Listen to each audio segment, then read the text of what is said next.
Police jeep Muthupandi வீட்டுக்கு நேரா நிக்குது. முத்துப்பாண்டி வீட்டுல இருந்த அத்தனை பேரும் போலீஸ் ஜீப்பை பாக்குறாங்க.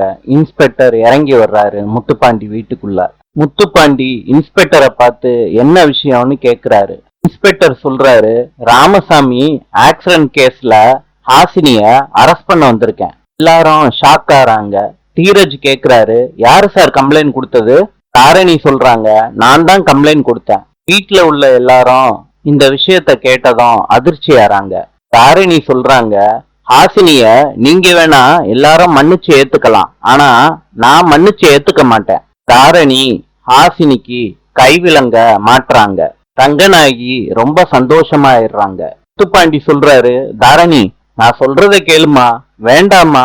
ஹாசினிய கைவிலங்கிட்டு தாரணி கூட்டிட்டு போறாங்க ஜீப்புக்கு.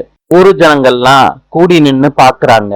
ஜீப்ல ஹாசினிய கூட்டிட்டு போறாங்க அரெஸ்ட் பண்ணி. எல்லாரும் ஷாக் ஆயிடுறாங்க. நாளை சந்திப்போம்.